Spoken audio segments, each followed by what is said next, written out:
Hey everybody, what's going on? Eric here, and getting these guys done. So what I've already done with this is I've already leveled them, I've already crowned them. Now I want to kind of roll over the tips a little bit of these frets. Now a couple ways to do this. I learned from Crimson Guitars, also Will Galvin, and Dave's World of Fun Stuff. Now I kind of like the way Dave's World of Fun Stuff does this, and Crimson Guitar. It seems to be pretty easy, not too hard at all. A little noisy on doing this, but the outcome works out pretty fucking good as far as the overall getting it finished. Now what I'm going to do next is basically round them off and then polish these guys. I'm going to use sandpaper to do this. Some people will use different stuff to do it. I found the sandpaper for me is a little bit easier to do, a little bit time consuming, but it works out pretty good. Now how I'm going to do this is I have, I'm sure you've seen it before, this rubber squeegee here. This squeegee is basically used for putting graphics on vehicles, getting the air bubbles out of the graphics, and it's kind of like a harder type of a rubber, not very soft. It comes to a point, just like a squeegee would. What I do is I wrap the sandpaper around this and kind of fan over the frets from side to side, going from the top to the bottom, making sure I get all of the frets, not skipping any of them. And it works pretty good. Or there's another way you could do it where you basically cup the paper around your finger and kind of do it the same way. Kind of find this to work a little bit more better. It's a little bit more aggressive, gets the job done a little bit quicker. Or you can wrap it around an old credit card or your driver's license, wrap the sandpaper around that and fan over it that way. Now I first start off with a sheet of 400 grit sandpaper when I do this. Then I drop it down to a 600 grit. After that I will use an 800 grit sandpaper. Now for the polishing part of it, I will use a 15 and a 2000 grit, and then go over it with a rag and some rubbing compound, and basically shines these guys up like chrome.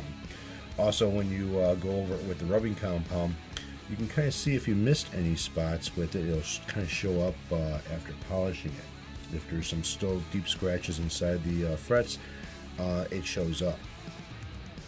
And basically what I'm trying to do is the 220 grit that is being already leveled these guys off, the file marks that are in here from crowning it, I'm trying to remove all those marks with the sandpaper that I'm using. And in each piece of sandpaper that I use, like the 400 is a little bit more aggressive than the 600, so the 600 is going to remove the 400 grit scratch marks, and then the 800 is going to remove the 600 grit scratch marks that are in the fret. So it should come out nice and smooth and shouldn't have any types of scratching in the frets at all. So I'm going to get started with that. It's going to be a little bit noisy, so what I'm going to do is probably fast forward the video, so I'm not going to be doing any talking or anything while I'm doing this. So I'm going to start off right now with the 400 grit sandpaper. Basically what I'm going to do is use this whole piece, starting off at one end, folding it over, and just fanning over the frets. Starting now.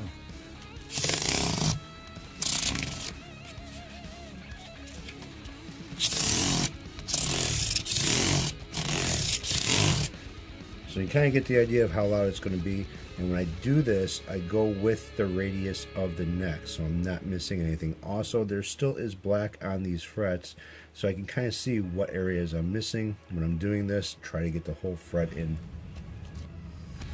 Alright, now after I got done fanning over the frets with the 400, 600, and 800 grit sandpaper, they kind of have like a dull finish to them now. Now, as you can see, this one here looks a little bit different, so does this one, and so does this one. Well, I've already started the polishing process. And what that consists of is a 1500 grit sandpaper, 2000 grit sandpaper, and then some number 1 3M rubbing compound. Now, some people will use a Dremel with a polishing wheel on it. Kind of like to do things a little bit the hard way. So as you can see the difference right away in these guys compared to what these guys Get a nice reflection. Pretty smooth. Very smooth. So what I'm going to do is I got a piece of sandpaper, which is the 1500 grit. I folded up a few times. And this is basically what I've been doing with all the fret jobs to polish them. Go over it with the 1500. Kind of round over with your thumb the top. Make sure you get the sides as well. Now 1500 is not going to remove too much metal at all. It's going to basically just polish.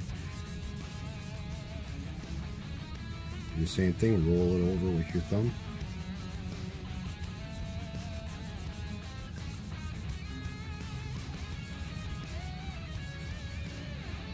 I'm going to switch over to the 2000 grit sandpaper. Again, folding it a few times. I'm trying not to touch the back of the neck at all with my hands because it's got like a matte finish to it, and anything that's dirt on your hands or fingertips will kind of get into that and it'll be a bitch to get out.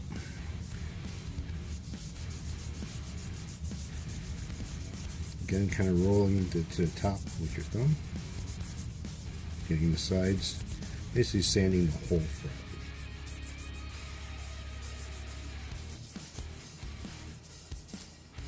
Take a look at it. You shouldn't see any scratch marks on the top of the fret or even on the sides at all. Got a rag, kind of stick your finger through it a little bit. Small little dab of rubbing compound on your fingertip, not much, just very little. Start rubbing it in.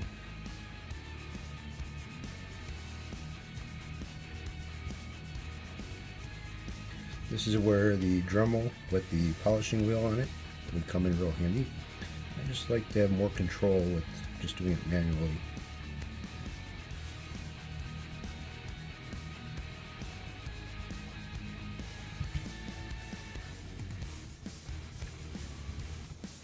You can feel how smooth it gets as you're rubbing with the rag.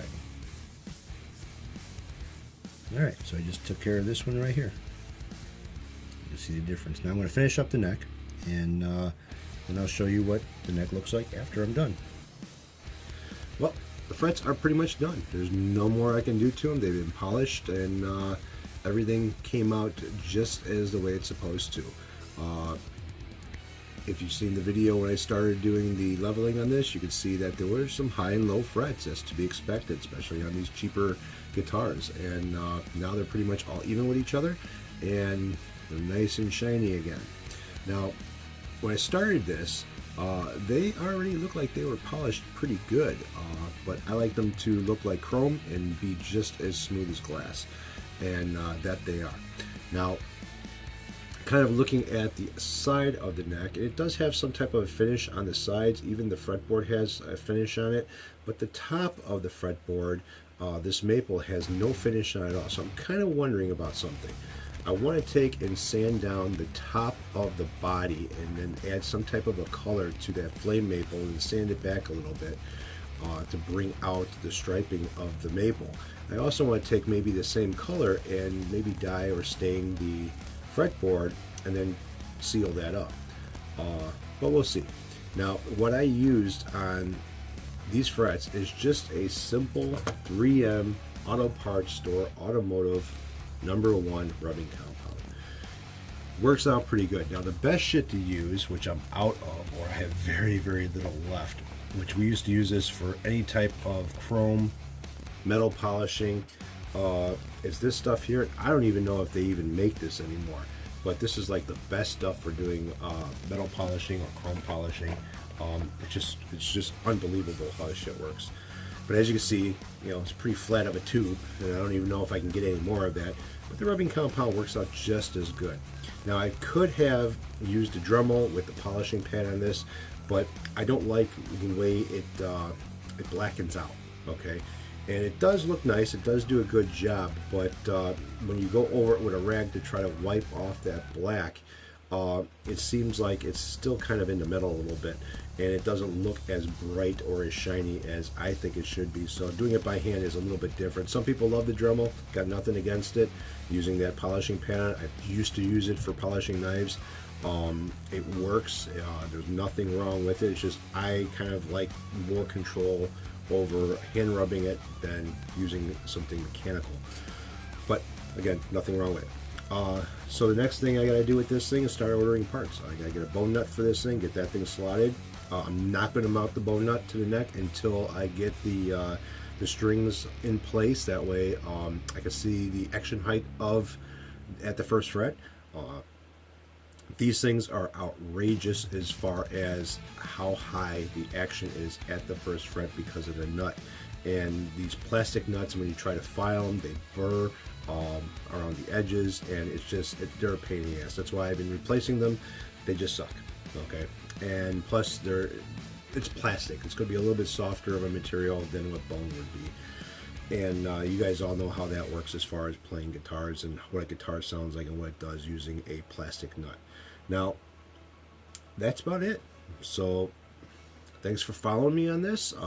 Continue to follow me on this because I will be getting more parts for the Cozart and making this thing a hell of a lot better than what it was out of the damn box. I mean, if you guys seen the Hangout video and watched the previous videos before that, as far as the electronics goes and how this thing was wired up, what was in it, yeah. It could be a hell of a lot better than what it was. And I'm really surprised that Cozart let this out the door from the manufacturer, being in the condition that it was, as far as the electronics goes, and how it sounded and the funky noise that the three-way switch was making. That was kind of weird. But yeah, we're gonna make this better, 100%. You guys take it easy, take care, and behave yourselves.